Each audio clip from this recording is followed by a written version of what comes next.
ဝင်သိန်းကြီးထွန်း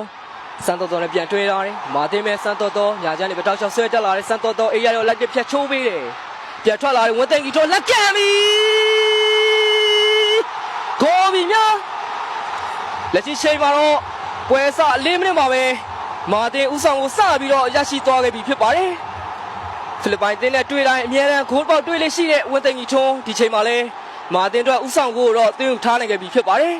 ဖိလစ်ပိုင်တင်းနဲ့နောက်ဆုံးတွေ့ဆုံခဲ့တဲ့3ပွဲဆက်သွင်းကိုရရှိထားခဲ့တဲ့ဝင်သိန်းကြီးထွန်းဒီနေ့ဖိလစ်ပိုင်တင်းနဲ့4ချိန်မြောက်တွေ့ဆုံမှုမှာတော့4ဂိုးမြောက်သွင်းကိုတော့ရရှိသွားခဲ့ပြီဖြစ်ပါတယ်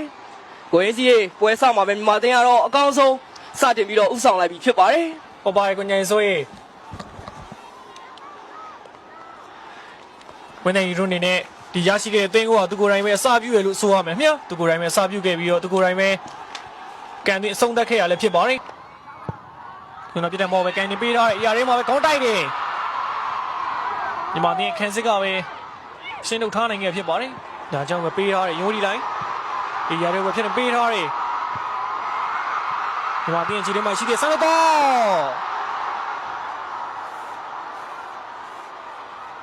ဒီချိန်မှာဆန်တော့ဒူရမြောက်ဦးဆောင်ကိုရရှိဖို့အတွက်ကြိုးစားခဲ့ရလည်းဖြစ်ပါတယ်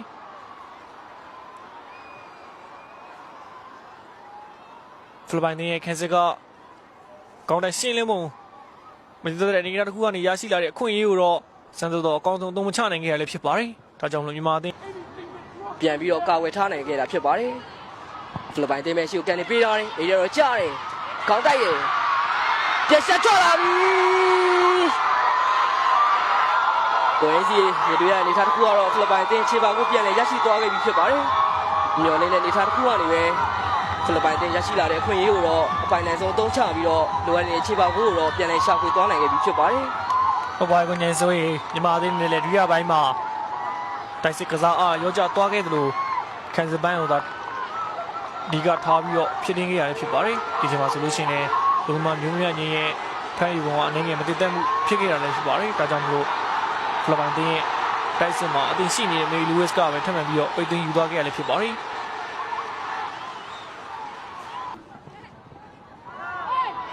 ဖိလစ်ပိုင်တင်းမယ်အေးရဝင်လာပြီရောက်ကြော်ထားတယ်လက်ကန်ပြီမင်းမြညာချင်းကာဝယ်ထားနိုင်ခဲ့တယ်မြောက်ဖိလစ်ပိုင်တင်းမယ်ရှုပ်ထပ်ပေးထားတယ်ဖိလစ်ပိုင်တင်းမယ်ပဲချမ်းနေပဲခြေနေကြည့်နေအေးရထပ်ပြီးတော့မော်ပြီးတော့အေးရဝင်လာပြီကောင်းတိုက်ပြီချိန်မှာလည်းမော်တင်းရဲ့ကိုသမားမင်းမြညာချင်းရဲ့လက်ဆွမ်းကတော့အတော်လေးကောင်းမွန်တဲ့အနေအထားတစ်ခုမှာတော့ရှိနေခဲ့တာဖြစ်ပါတယ်ရုံမီလိုက်မယ်ညာချမ်းလေးပဲတောက်ချောဆွဲတက်လာတယ်ရုံမီလိုက်ထပ်ပြီးတော့မော်ပြီးတော့မေထက်လို့ကောင်းတိုက်ပြီခေါ်ပြီများဒုတိယပိုင်းမှာဝင်ရောက်လာတဲ့မေထက်လူသူရဲ့ပထမဆုံးစီးကိန်းအတွေ့အကြုံကအတော်လေးလှပပြီးတော့အတော်လေးကျင်းသက်ဖို့တော့ကောင်းခဲ့ပြီဖြစ်ပါတယ်။ဟုတ်ပါတယ်ကိုငယ်ဆိုရင်လူစားဝင်လာတဲ့မေထက်လူကတော့ဒီကနေ့မှာမြန်မာအသင်းအတွက်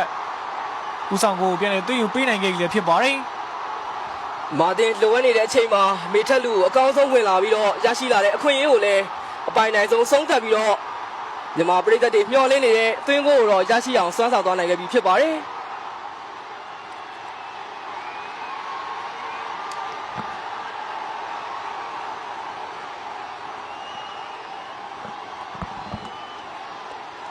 မေထက်လူဒီလိုပဲအပိုင်ရလက်ကိုအကောင်းဆုံးခေါင်းတိုက်အဆုံးသတ်ပြီးတော့မြန်မာအသင်းအတွက်တကယ်ကိုဖိုးတန်တဲ့အနိုင်ရလက်အတွက်အကောင်းဆုံးခြေနေတစ်ခုကိုတော့ဖော်ဆောင်သွားနိုင်ခဲ့ပြီဖြစ်ပါတယ်ဒီနေ့ပွဲစဉ်အနိုင်ရရင်ဘာဖြစ်ဖြစ်အုပ်စုတက်ဖို့အတွက်စိတ်ခွန်အားပိုင်းရောရလက်ပိုင်းရောအတော်လေးပုံမကောင်းမလာမယ့်အနေအထားတစ်ခုမှာမေထက်လူမြန်မာအသင်းရဲ့အဖက်ဖက်ကတိုးတက်လာမယ့်အခြေအနေတွေအတွက်အကောင်းဆုံးအနေအထားမျိုးနဲ့အသင်းကိုတစ်ခုကိုတော့သွင်းသွားနိုင်ခဲ့ပြီဖြစ်ပါတယ်ဒီနေ့မှာကွင်းထဲထိလာရောက်အားပေးတဲ့မြန်မာအသင်းရဲ့ပရိသတ်တွေဒီနေ့မှာတော့ပျော်ရွှင်ရဖို့အတွက်အချိန်ရလဲသိပ်ပြီးတော့မကြံတော့ဘူးများကြိုက်ချေအေးရတဲ့ဘက်ကနေပေးထားတယ်နောက်ကျအေးရတဲ့ဘက်ကနေပေးထားတယ်ဒီချိန်မှာဝင်မမြင်းမြင်းကောင်းတဲ့ပုံစံနဲ့ဖန်သွားနိုင်ကြရလည်းဖြစ်ပါတယ်